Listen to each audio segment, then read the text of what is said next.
Have no fear, the Digipreneur is here. Keron Rose joins us on the Zoom line for another great installment. Keron, great to see you, man. Good morning. Good morning, and once again, thank you for having me. Well, I'm watching here an interesting one, migrating to Thailand as a digital nomad. Is this what you're going to do? What's going on? Yeah, man. You serious? Yeah, so... Are you there right now? Are you there now? No, I'm not. I'm actually going to be there by the end of September. Okay. But because I'm migrating and we have a lot of people that have been looking for remote opportunities, nomad opportunities, I've decided to share my journey as I lead up into the migration next month over to Thailand. Why Thailand? I mean, there are so many, when we look at this big green planet, there's New Zealand, there's Europe, we have close right there, North, US, Canada, we have South America. Why Thailand? Yeah, so great question. And again, this is one of the reasons why I wanted to have this discussion, is that when it comes to what we call geo arbitrage, which is happening in the world, where people are looking to earn a higher currency, but then live in an economy that has a lower cost of living, but has an amazing quality of life. So I knew by the ending of last year, I knew that 2024 might be my last year in Trinidad. I just did not know exactly where. So the other day, I spent some time in Medellin, Colombia, because I had gone there before, and I was like, you know what? I could really see myself living in Medellin. It gives me that Toronto feel, but with culture, and it's also a lower cost of living. But then when I started to do some more research, places like Portugal was coming up on my list, Bali, Singapore, and because I'm in the tech space as well, I also wanted to be in a place that had a thriving tech community and a business community. So Singapore is up on my list, but the cost of living in Singapore is very high. And then in June, there was some announcements made by the Thai government where they've announced a new 5-year digital nomad visa. And also they have added Trinidad and Tobago, Jamaica, Dominica to the list of 93 countries that are now able to come to Thailand visa-free. So the more I started to look into Thailand, I'm like, yo, the cost of living is astronomically amazing, where all you need really is $1,000 for the month, and your bills are good, because apartments start as low as $20 a month. And if you want to go the luxury route and you want to live in like a 5-star condo with pools, gyms, games room, theater, you can get places in condos for as low as $190 a month. So once you're making around $1,500, you could be $1,500. You could be very comfortable in Thailand. And then for me as a digital nomad, again, being able to earn a higher currency, even if it's TT, because TT is 5-to-1 in Thai dollars, my money goes a lot further in Thailand. And again, it just opens up a whole new world for me as a nomad. Interesting. So what's the kind of work? I mean, obviously, digital nomad, you'll be there working on your laptop, on your computer, remotely. What's the scope of work in a place like Thailand? I guess you'll be working for international firms, but just from Thailand.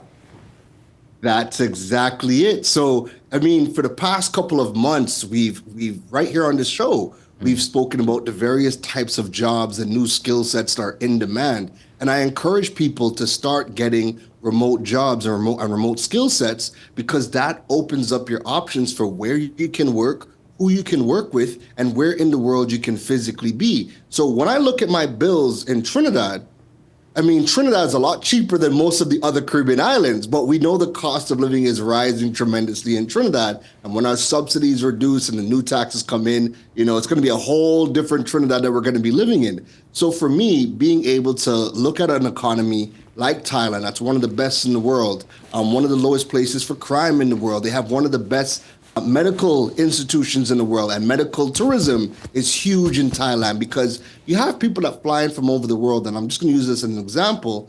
I've seen a guy go there for a colonoscopy, and that entire surgery cost him $140 out of pocket.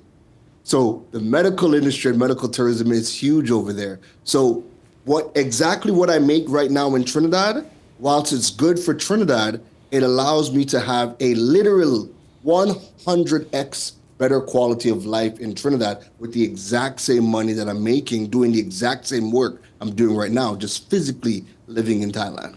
You know, you're teeth in my head, you know, Keron, because I'm going back to some of the segments we would have had over the last couple of months and weeks, and more or less it's like you were hinting it. You were literally hinting this is an option and you're actually going to live it. You are actually going to take that jump, do that deep dive, go into the unknown.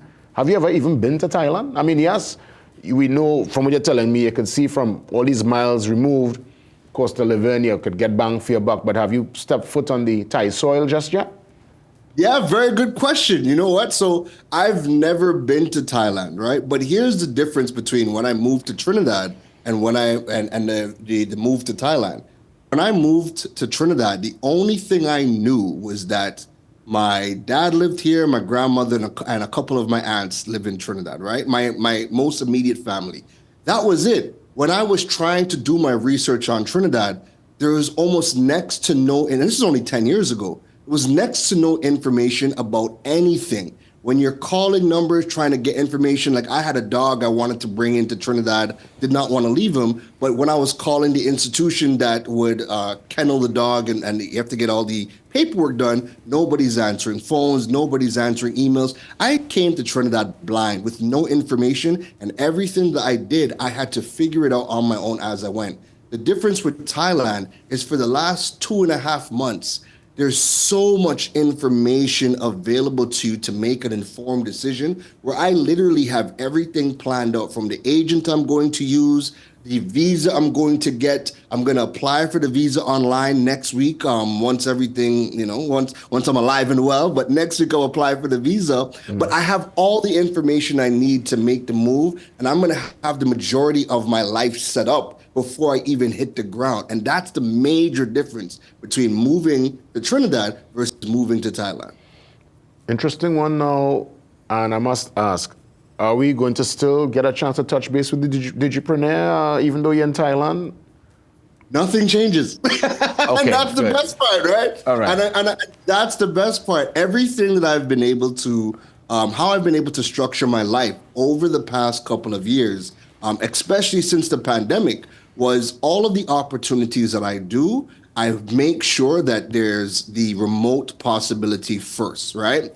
If it's a conference where I physically have to attend, no problem, but I still do a lot of conferences virtually. So all of my work, my day-to-day stuff as a digital strategist, an e-commerce specialist, as an educator doing work with Lockjack and other institutions, everything I do is remote.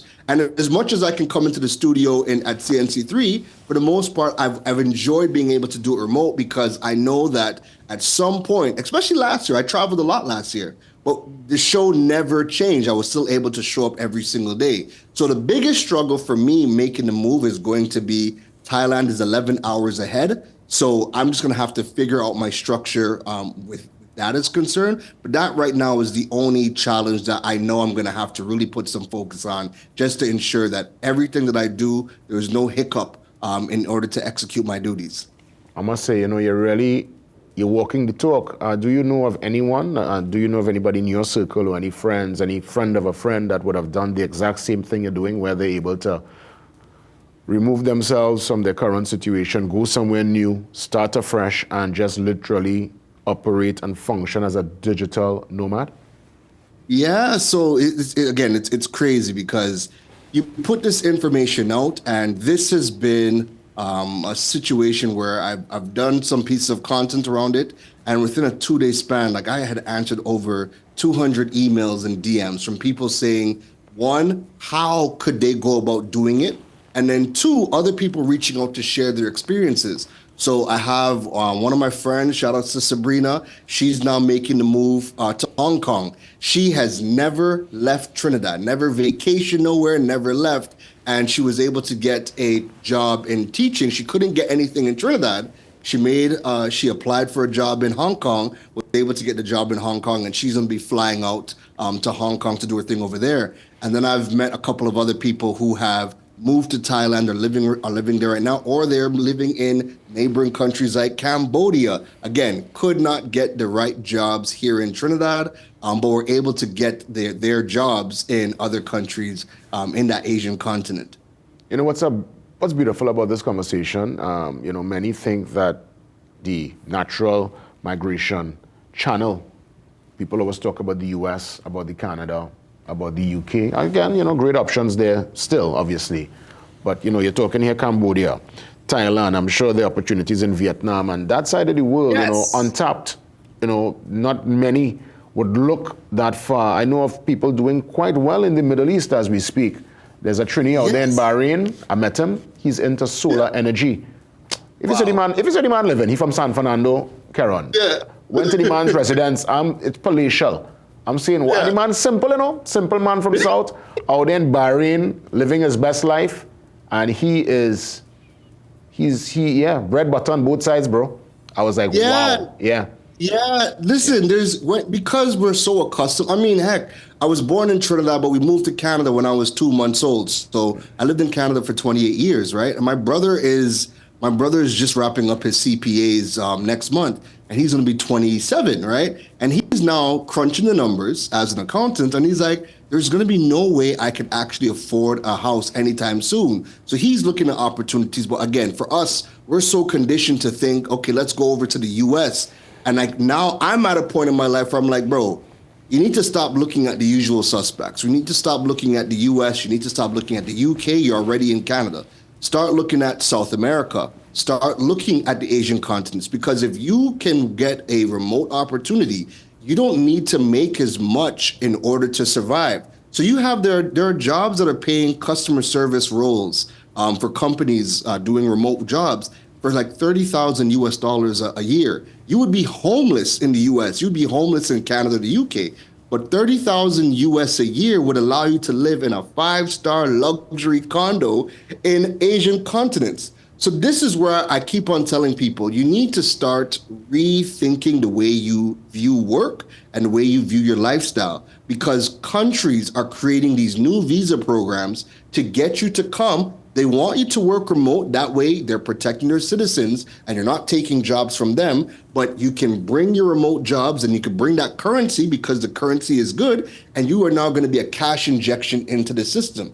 So when you're looking at a lot of these visas, even the Nomad visa that I'm going to be on for Thailand, it has provisions for you to migrate with your family. And I mean, anytime you're able to bring your kids to a new culture, that's going to open up their perspectives as well. These countries also have multiple different education systems. So you can get the US, you can get the UK, you can get the Canadian systems while you're in places like Thailand. And on top of that, the cost of living is astronomically one of the best in the world right now. So if you are building a business like me, being able to have my money go further is going to allow me to save a lot more money, but then invest in my business even more. Keron Rose, keep us posted with the entire journey. Thanks for sharing, and all the best, man. We'll definitely, touch base while you're here and when you head across. I'm glad that we'll get an opportunity to continue our most important conversation. Absolutely. Yeah, we'll definitely keep in touch, and I'll definitely be in studio before I leave. For sure. Keron, all the best, man. Thanks for sharing. Take care. Wow, Digipreneur is heading across to Thailand. Yes, you think it easy? Wow, amazing. And he's going to be a digital nomad. Now, I know many looking on saying, wow, look how times change. You could literally pick up yourself now, work from your laptop for companies who are not in the space that you're living, and you receive your funds and you live comfortable and let your money stretch and go the extra distance. Interesting times. Up next, Conversations on Cancer. We get you ready for the great activation in place on Saturday. It's happening at Skinner Park in San Fernando. Dr. LeBlanc joins me next.